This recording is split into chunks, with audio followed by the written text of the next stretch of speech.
If you like storytime vibes, hit subscribe and let's dive in together. They say marriages don't break overnight. They fracture silently, slowly, until one night, one word, one glance becomes the final crack. For me, that night began like any other. The sound of utensils scraping against porcelain, the faint hum of the fridge, and the quiet between two people who used to know how to fill every silence with a laughter. Ava sat across from me, perfectly framed by the candlelight, but her eyes were fixed on her phone. The screen's cold glow painted her face in a light I no longer recognized, half smile, half secret. She chuckled softly, thumbs tapping fast, then caught me looking. What? She asked flatly, as if the simple act of being noticed annoyed her. Nothing, I said. Just, wondering if dinner's more interesting on your screen. She rolled her eyes, set down the fork, and leaned back. Maybe it is. I tried, God knows I tried, to start a conversation. About work, about the weekend, about us. But every word I sent her way bounced off the wall she'd built. Short replies, sighs, that half smirk that told me she'd already checked out emotionally. And then she said it, as if it were a punchline to some cruel private joke. She looked at me, eyes glinting with the kind of arrogance that comes from feeling untouchable, and said, "Closed legs for you." The words didn't just land, they detonated. It wasn't anger I felt first.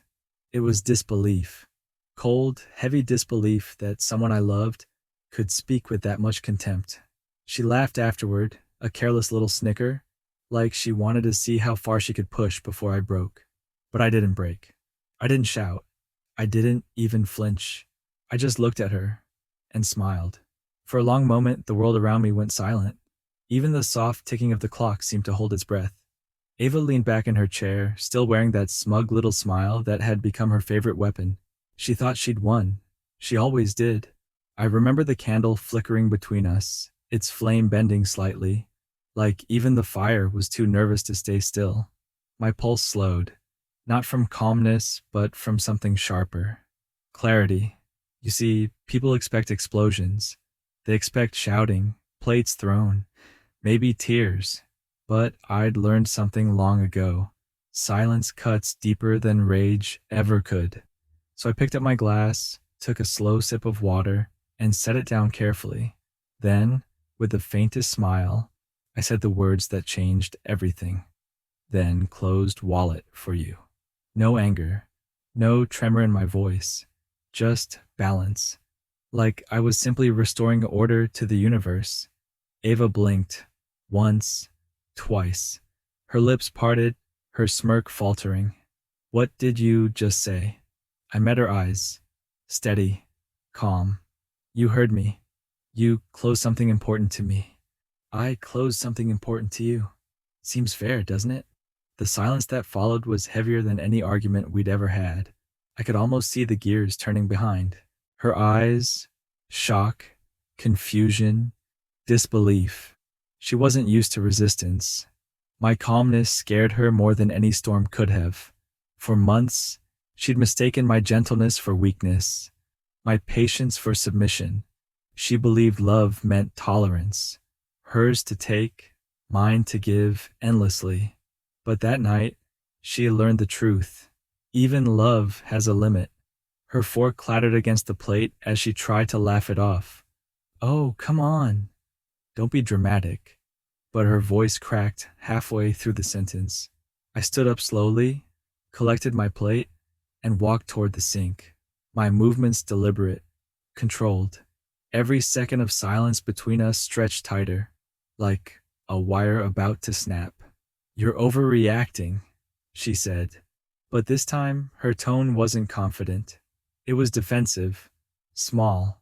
I turned, looked at her, and said softly, so softly it almost sounded like a whisper, "No, I'm reacting appropriately for the first time."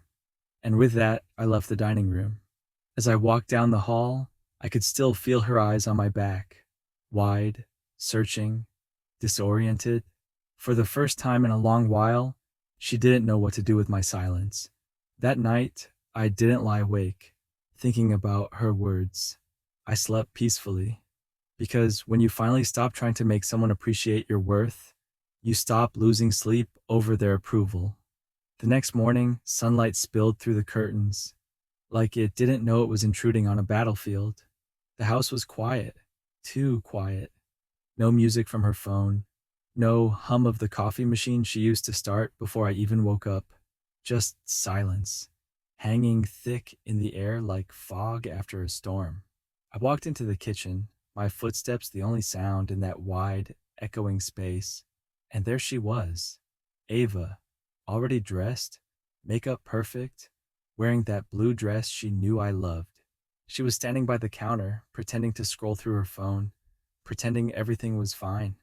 "Good morning," she said softly, her tone carefully measured, like someone defusing a bomb. I nodded, poured myself coffee, and sat down without answering. It wasn't deliberate cruelty, it was clarity. I'd realized that every word I spoke before had been used against me, twisted, diminished. Silence now was my language of strength. She placed a cup in front of me. "I made yours just the way you like it," she said, smiling too brightly. I stirred it slowly, the spoon clinking against the mug. Steady, rhythmic, the sound of someone in control. "You're not really mad, are you?" she finally asked, voice low, uncertain. I looked up, met her eyes, those same eyes that had mocked me just hours ago, and said quietly, "No, I'm just reevaluating what respect looks like in this house." The words landed harder than any argument could have. Her shoulders tensed, her smile froze, and for a second she looked small, almost fragile. You could see the moment it hit her. This wasn't about revenge. This was about boundaries. Throughout the day, my phone buzzed with her texts, at first playful, then defensive, then desperate. "You know I was joking. You're being too sensitive. Don't ignore me, please." I didn't reply, not because I wanted to torture her, but because silence had become my mirror. For once, she had to face herself in it. That evening, I returned home to find her pacing the living room, eyes red, phone abandoned on the couch. When she saw me, she froze, like a child caught after breaking something she couldn't replace. "Can we talk?" she asked, her voice trembling just enough to betray her fear. I set down my briefcase, loosened my tie, and said calmly, "We can talk when respect returns." She didn't say anything. She just stood there, stunned, like she'd just watched the ground shift beneath her. That night, I realized something strange. I didn't feel angry anymore. I felt peaceful, because for the first time in years, the balance between us had changed, and I hadn't raised my voice once. Days turned into weeks. The house, once filled with the quiet buzz of her laughter and my small talk, now carried a different kind of silence, the kind that made you confront yourself. Ava tried at first to act like nothing had changed. She cooked dinner again, asked about my day, wore perfume she hadn't touched in months. But there was a new hesitation in her every move, a subtle nervousness, as if she was constantly measuring my reactions, searching for the man who used to nod and smile and forgive so easily. He wasn't there anymore. I wasn't cruel, but I wasn't her comfort zone either. My kindness became measured, deliberate. No more automatic yeses, no more rescuing her from her own indifference. I started spending more time outside the house, longer hours at work, quiet evenings at the gym, walks after dinner that I didn't invite her on. The first time I came home late, she was waiting at the door, her voice unusually soft. "You didn't text me." I looked at her and replied, "You never used to notice when I didn't." Her lips parted slightly, but no words came out. You could see the realization forming behind her eyes. This was what emotional distance really felt like. It wasn't anger or shouting or threats. It was absence. The woman who once thrived on control now found herself standing in the ruins of it. And what made it worse was that I wasn't fighting anymore. You can't fight with silence. It just reflects you back to yourself. One night, I caught her sitting in the living room, the lights off, phone on her lap, screen black. She wasn't scrolling this time. just staring at her reflection in the dark glass. When she noticed me, she said quietly, "I went too far, didn't I?" I nodded. "You did." Her voice trembled. "I didn't mean it like that." "I know," I said. "But you meant enough of it to say it." That broke her. Her eyes glistened. Her hand covered her mouth as if she was holding something back. A sob, a scream, a memory of who she used to be. For the first time in months, I saw her walls crack, not from guilt alone, but from realization.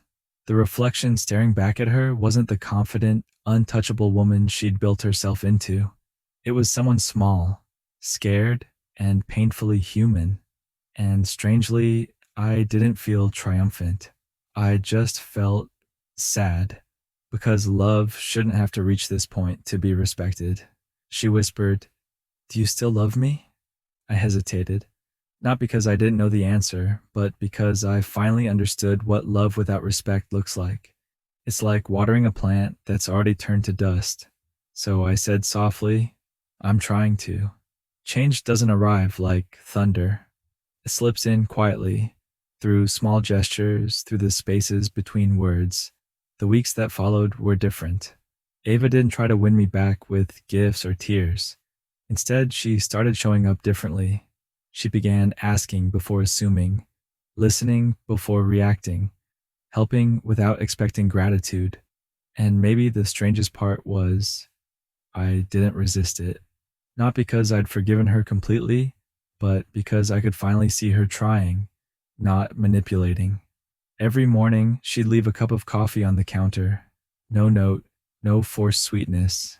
Just there. Some mornings I drank it. Some mornings I didn't. And she never asked why. It was her quiet way of saying, "I'm learning."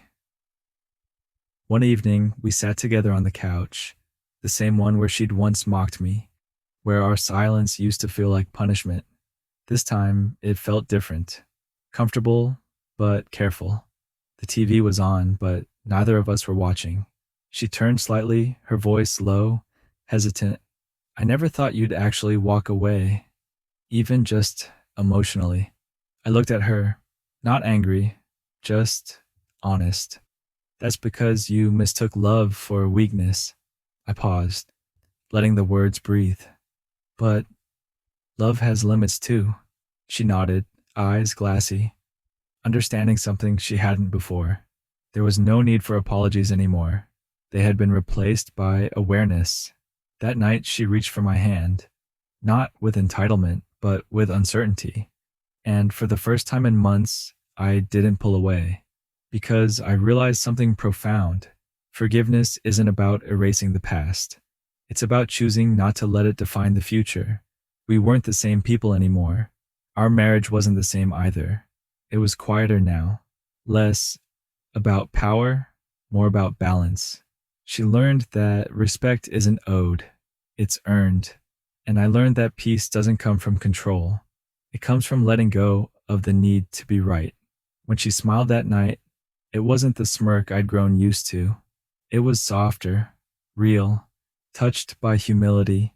And for the first time in a long time, I felt something familiar stir inside me, something like hope.